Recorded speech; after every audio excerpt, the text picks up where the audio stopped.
famille, c'est comment? J'espère que tout le monde va bien. Aujourd'hui, on a un banger. On va analyser une vidéo qui date de 2018, une compilation de mes entraînements que j'avais fait aux États-Unis avec mon préparateur physique de la fac à l'époque là. Très très fort, très très fort. Donc énormément de choses à tirer de ce contenu. D'une part, comment j'ai pu gagner en qualité athlétique au fil des années et comment j'ai pu rester athlétique. Donc ça, c'est un travail de off-season. La période de off-season, c'est le meilleur moyen pour un athlète de gagner de l'argent au niveau du long terme parce que c'est un investissement qu'on fait. En général, on n'est pas payé en été, sauf ceux qui ont un contrat de plusieurs années.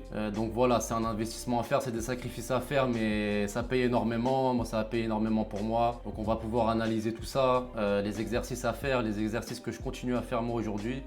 Donc voilà, sans perdre de temps, la famille, on passe au contenu. Let's go. Bon, c'est parti. On s'entraîne avec former OBU Assistant Coach Adam Dilbeck. Premier exercice, les sleds, absolument incroyable. Les sleds, ça va être top parce qu'on va vraiment être dans une position basket. Pouvoir créer de la force vers l'avant pour le premier pas, même les sauts, les sprints. Donc les sleds, 10 sur 10. Ah, là, c'est un peu plus technique. Pour ceux qui ont regardé le film de LeBron James quand il était en high school, More Than a Game, il y a une séquence où il fait cet exo. Et je me rappelle quand j'avais regardé ce documentaire quand j'étais plus jeune, l'exercice je l'ai pris directement. Parce que je savais que bon, LeBron il était sur une autre planète athlétiquement. Donc on est dans une position basse. Donc on a deux bandes de résistance attachées, une sur chaque épaule. Et on va vraiment devoir pousser sur le bout des pieds. Donc cet exercice là aussi c'est gold. C'est de l'or en barre, 10 sur 10 en plio. On essaie de bondir vers l'avant le plus rapidement possible, des séries de 10-12. Donc voilà, c'est un exercice de plio qu'on peut faire en été aussi. Excellent, excellent. Le step-up jump, aussi un exercice de plio. Ça va vraiment nous aider à pouvoir développer le premier pas et surtout les sauts à un pied. Donc là, on essaie de sauter le plus haut possible. Bien sûr, on a l'amorti quand on redescend avec la boxe. Mais voilà, c'est une position un peu inconfortable parce qu'on a le genou très très haut, vous allez voir là. Donc on descend vraiment, vous voyez le genou qui est au-dessus du bassin carrément. Donc on doit vraiment pousser, un travail de fessier là-dessus. Pareil, 10 sur 10 en plio. Le classique. Pas besoin de l'expliquer, je pense. Les dev jumps, ça c'est excellent. Un des exercices les plus connus, mais aussi les plus simples. Je pense que c'est une base qu'il faut répéter très souvent. Parce qu'en plio, il n'y a rien de mieux pouvoir encaisser le choc, repartir le plus vite possible. Et là, on a une box qui est encore plus haute que la première. On a une haie qui est haute aussi, donc on doit vraiment challenger à chaque fois. On faisait pas beaucoup de répétitions sur ces exos là parce que ça taxe vraiment. Il faut être à 100% sur chaque effort. On faisait des séries de 5 il me semble, 5 ou 6 répétitions. Donc vers l'avant, un classique. Pareil sur un autre angle. On encaisse vraiment bien le choc sur la deuxième box. Très important, on rebondit le plus rapidement possible et le plus haut possible. Donc c'est pour ça qu'on met pas beaucoup de répétitions. Ça sert à rien de faire de l'endurance sur de la plio là-dessus. À ce moment-là, on cherchait vraiment à prendre un step au niveau athlétique. Même si j'étais très bien déjà auparavant, on savait qu'il y avait encore des steps à prendre. Ah là c'est plus technique. Donc on est toujours sur des dev jump. Mais là on voit qu'il y a un mouvement latéral à chaque fois et c'est un exercice qui est très difficile.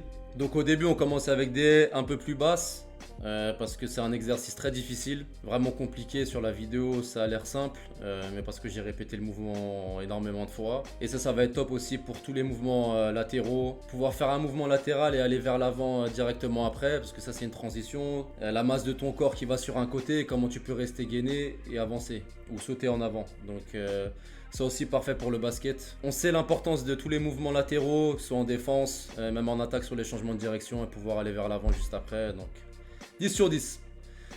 Excellent exercice.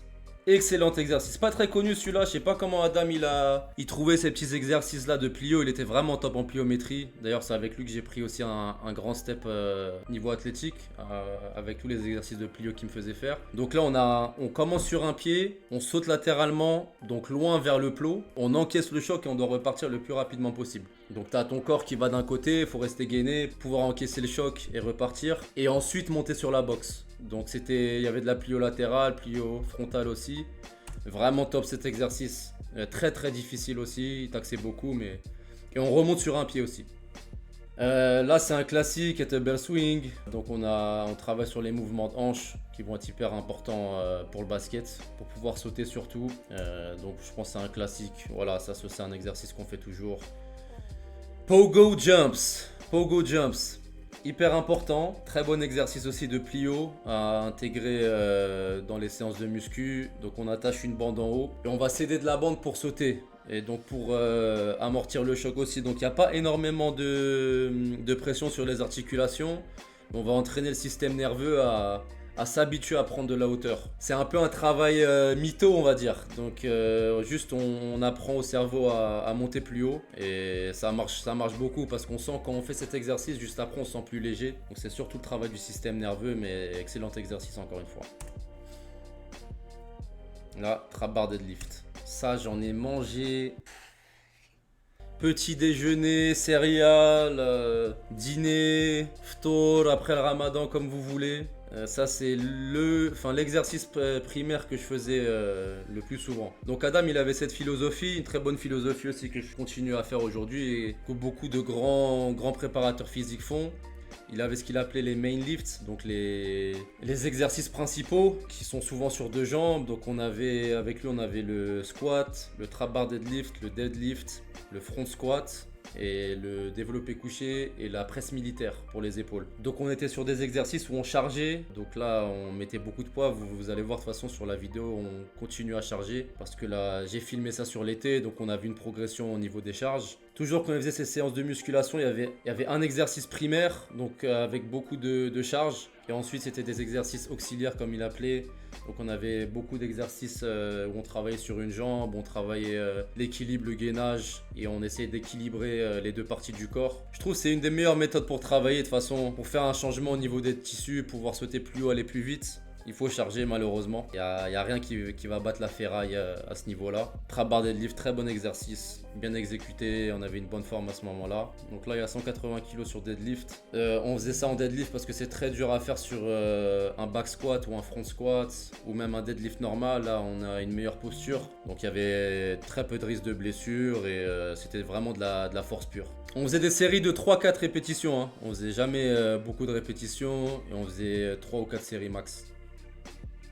Là, on a le tempo squat, très bon exercice, surtout pour éviter les blessures, parce qu'on va vraiment contrôler le mouvement. On va travailler sur tous les amortisseurs du corps, surtout les ischios, fessiers. Donc on prend 3 secondes pour descendre, 3 secondes pour remonter. C'est un exercice qui est horrible à faire parce que ça brûle. Donc on faisait des séries de 8 aussi à ce niveau-là. On chargeait quand même, là il y a 100 kg, donc c'était progressif. Ce qui était très important aussi, c'est qu'on mettait une charge où on gardait une très bonne forme. Si tu n'arrives pas à garder une bonne forme, c'est que tu es sur du trop lourd. Ah, là on est sur de l'Olympic lift, donc tous les soulevés olympiques. Par rapport à ce que j'ai dit, quand je disais que j'aurais pu changer 2-3 trucs, ça je pense que c'est pas vraiment nécessaire pour un basketteur, mais ça je l'aurais remplacé par de la mobilité. Mobilité de cheville, de hanche, thoracique, vertébrale. Je pense qu'il est beaucoup plus important que ce genre d'exercice. Même si ça crée de l'adaptation, c'est des bons exos, mais bon. Honnêtement, avec tout ce qu'on faisait déjà à côté, ça suffisait amplement. Et moi, je travaillais pas beaucoup ma mobilité à ce moment-là. Et Adam, c'était pas trop son truc. Je pense qu'il a changé aussi au fil des années. Mais toujours intégrer de la mobilité, surtout en échauffement. Tu fais une pierre de coups, tu t'échauffes et en même temps, tu fais de la mobilité. Pareil, on est sur un power snatch là. Plutôt bien exécuté. Bon, c'est pas les meilleures formes. Mais voilà, j'aimais pas trop ces exercices-là, mais bon. Le deadlift, pareil, excellent, là on charge. Trap bar c'est mieux parce qu'on va pouvoir contrôler la forme. Là vous voyez on a une bonne forme quand même, on a le dos droit et je suis gainé à chaque fois. Donc là je vais monter, boum, gainé, le dos il est droit. Donc on n'avait pas de problème de dos et tout ça à ce niveau là. Donc un bon exercice, mais pas le meilleur. Très bon contraste sur le sleds, donc on faisait poussée de chariot et on enchaînait sur un sprint. Là pareil, on a un pause squat, donc on pose tout en bas, on monte explosif. On est sur 120 et quelques kilos là. Olympic lift comme je disais. C'est peut-être un peu mieux, celui-là il est peut-être un peu mieux pour le basket.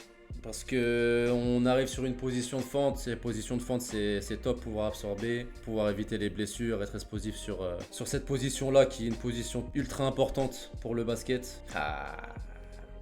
Très bon ça aussi. Une des meilleures façons d'utiliser la trap bar aussi c'est de faire de la plio avec. Donc là on a la barre à 20 kg avec deux petits disques. Donc on était à peu près à 25-30 kg. Donc c'est très léger mais on est dans une bonne position pour pouvoir charger et faire des sauts en même temps. Donc pour la plio aussi la trap bar c'est à utiliser Là, on est sur un Zercher squat. C'est un des meilleurs exercices aussi de squat parce qu'on va taper sur la sangle abdominale très fortement et sur la force des bras aussi. On met la barre entre les coudes. On doit rester énormément gainé pour descendre et remonter. Donc, Zercher squat aussi, une très bonne alternative au squat. Ce qui était bien avec Adam, c'est qu'on faisait pas toujours les mêmes séances. À chaque fois, il changeait. Et à chaque fois, on travaillait quelque chose de différent, dans le même principe. Donc là, on travaille les jambes principalement, mais on a ajouté une couche avec la sangle abdominale. Donc ça, c'est un très très bon exercice à faire aussi. Et pareil, c'est chargé, il y a 125 kilos à peu près là-dessus. Là, on est sur le classique, le back squat. Ça, j'en ai mangé. J'en fais pas énormément maintenant parce que ça taxe beaucoup quand même. Et ça met quand même une certaine pression sur le dos par rapport au trap bar deadlift ou un front squat qui va être mieux un peu pour le dos. Donc voilà, ça une fois de temps en temps, j'en fais peut-être une fois par semaine en off-season où je charge. Mais c'est pas un exercice à faire tout le temps quoi. Presse militaire, un classique, très très bon. Quand on est basketteur, on a ce stéréotype de si je travaille trop sur mes épaules ou sur mes bras, bah, ça va changer mon tir, ça va changer certaines choses sur mon game. Mais les exercices comme la presse militaire, c'est très important. Bah, déjà pour avoir du range au niveau du shoot, voilà, pouvoir tirer sans forcer, vraiment avoir de la force, mettre des bumps, pouvoir tenir les chocs en défense. Donc presse militaire aussi excellent. Ah, le bench press. Grande polémique pour les basketteurs. Est-ce qu'un basketteur il a besoin de faire du bench? Moi je pense que oui, mais je fais plus vraiment de bench en ce moment, je fais surtout du dumbbell bench. Donc on va prendre des haltères et là on va bencher unilatéralement au créer du déséquilibre. Comme ça on a les deux bras à la même force. Parce que sur un bench, moi je me rappelle, je compensais énormément avec mon bras droit. Donc au bout d'un moment, tu peux commencer à avoir des douleurs aux épaules et tout ça. C'est pas vraiment idéal pour le placement des épaules. Donc moi je conseille, avec l'expérience et toutes les années de bench que j'ai eu, de faire du dumbbell bench. Ce sera beaucoup mieux. Mais bon, ça met de la bonne patate au niveau de la poitrine et tout pour pouvoir prendre les chocs et tout ça. Donc ça reste un classique.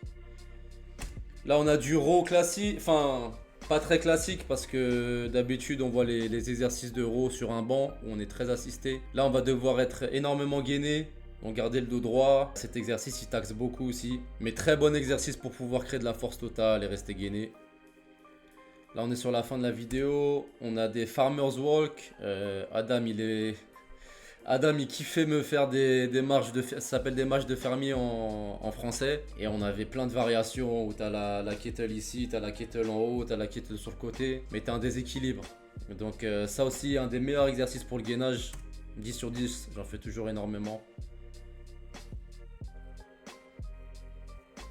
Très très bons exercices dans la généralité. Voilà la famille, fin de l'analyse, donc j'espère que ça vous a plu. Il y a beaucoup de choses à tirer de cette vidéo je pense, ça peut aider énormément de gens. Moi c'est des choses que je continue à faire à 32 ans, donc voilà, pouvoir rester athlétique le plus longtemps possible, pouvoir bien bouger sur le terrain, se sentir jeune, se sentir libéré. Vraiment le travail en musculation, non négligeable, impératif même je dirais. Donc voilà, le choix il est propre à chacun, il y en a qui travaillent, qui font des sacrifices en été pour pouvoir prendre des steps dans leur carrière, et il y en a qui décident de boire des cocktails sur la plage tout l'été. Moi j'ai fait mon choix, j'espère que vous allez faire le bon choix aussi, et de continuer à progresser tous les ans, devenir la meilleure version de soi-même sans se comparer aux autres, mais se concentrer sur ce qu'on fait nous, et ça commence en été. Donc voilà la famille, j'espère que vous avez kiffé, abonnez-vous, commentaires, like, ça fait toujours plaisir. Si vous avez des questions n'hésitez pas, et on se retrouve bientôt la famille, ciao.